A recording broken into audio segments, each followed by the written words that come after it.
ఒకప్పుడు పచ్చటి పొలాల మధ్యలో ఉన్న ఒక చిన్న గ్రామాన్ని మబ్బులు కమ్మేశాయి. ఆకాశం నలుపుగా మారిపోయింది. పిల్లలు ఆడుకుంటున్నారు, పెద్దలు పనుల్లో మునిగిపోయారు. కాని ఎవరికీ తెలియదు ఈ రోజు వారి జీవితాలను మార్చబోయే రోజు అని. ఆ గ్రామానికి కొద్ది దూరంలో గంగానది ఒడ్డున ఒక వృద్ధ బ్రాహ్మణుడు దీర్ఘకాలంగా తపస్సు చేస్తున్నాడు. అతడు బలమైన శక్తిని కోరుకుంటూ భగవంతుడిని పూజిస్తున్నాడు. ఓ దేవా, నాకు శక్తి ఇవ్వండే అని గట్టిగా పిలుస్తున్నాడు. బ్రాహ్మణుని తపస్సు వల్ల గంగానదిలోంచి ఒక అద్భుతమైన మత్స్యకన్య నీలమిని జన్మించింది.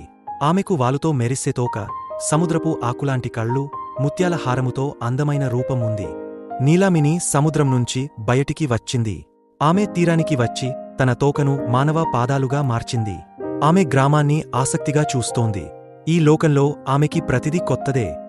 గ్రామస్థులు నీలమినిని చూసి ఆశ్చర్యంతో భయపడ్డారు. ఇదేదో రాక్షసి అంటూ కొంతమంది అరవటం ప్రారంభించారు. ఆమె మాత్రం శాంతంగా నవ్వుతూ నిలబడి ఉంది. ఆ సమయంలో బ్రాహ్మణుడు నెమ్మదిగా నడుచుకుంటూ వచ్చి ఆమెను చూసి ప్రశాంతంగా అడిగాడు, నీవెవరు పిల్లా? నీలమణి చిరునవ్వుతో చెప్పింది, నేను గంగామాత కుమార్తె, మత్స్యకన్య. నీలమణి శక్తులను చూసిన బ్రాహ్మణుడు, ఈ మత్స్యకన్య శక్తివంతంగా ఉంది. ఈ అమ్మాయి శక్తుల వల్ల ఈ లోకాన్ని పాలించగలను అని అతని మనస్సులో అనుకున్నాడు. అతనికి లోభం మొదలైంది. బ్రాహ్మణుడు నీలమణిని మాయ మాటలతో మోసం చేయాలని ప్లాన్ వేశాడు.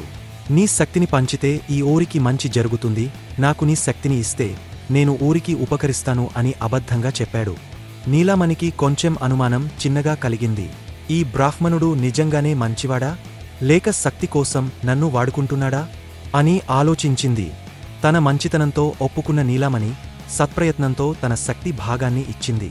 బ్రాహ్మణుడు శక్తిని పొందగానే మారిపోయాడు. హాహా, ఇప్పుడు నేను రాజు, నన్నెవ్వరూ ఆపలేరు అంటూ నవ్వుతున్నాడు. తన కోపాన్ని స్వంత శక్తిగా మార్చేశాడు. బ్రాహ్మణుడు తన కొత్త శక్తులతో ఊరిని శాపించాడు. చెట్లు ఎండిపోయాయి, నదులు ఎండిపోయాయి, ప్రజలు తిండికి తిప్పలు పడుతున్నారు. తన మాయతో ఊరిని కప్పేశాడు. పంటలు ఎండిపోయాయి, అందరూ బాధపడుతున్నారు. గ్రామాన్ని చూసి నీలమణికి బాధ కలిగింది. ఆమె తిరిగా సముద్రతీరానికి వెళ్లి తన శక్తిని పునఃప్రాప్తం చేసుకుంటూ బ్రాహ్మణుని ఆపాలని నిశ్చయించుకుంది. నీలమణి సముద్రం ఒడ్డున శక్తిని తిరిగా పొందేందుకు తపస్సు చేస్తోంది. ఈ లోకి బ్రాహ్మణుడిని నేనే ఆపాలి అనుకుంది. నీలమణి వర్షంలా వచ్చి బ్రాహ్మణుని ఎదుర్కొంది. ఆకాశం మెరుపులతో నిండిపోయింది. నీలమణి మరియు బ్రాహ్మణుడు మధ్య ఆకాశంలో ఓ అద్భుతమైన యుద్ధం మొదలైంది. విద్యుత్ చిట్టాలు, పవన తుఫానులు, ఉష్ణతరంగాలు, ఇద్దరూ తమ శక్తులను ప్రయోగించారు. ఇద్దరి మధ్య గొప్ప యుద్ధం జరిగింది. చివరికి నీలమణి విజయం సాధించింది. బ్రాహ్మణుడు తన శక్తిని కోల్పోయి మళ్లీ సాధారణ మానవుడిగా మారిపోయాడు. బ్రాహ్మణుడు నీలమణి ధైర్యం ముందు తలవంచాడు. అతడు పశ్చాత్తాపంతో మన్నించమని అడిగాడు. ఊరికి తిరిగా శాంతి వచ్చింది. నీలమణి ఊరికి ఆశీర్వాదం ఇచ్చింది. చెట్లు పచ్చగా మారాయి, నదులు మళ్లీ ప్రవహించాయి.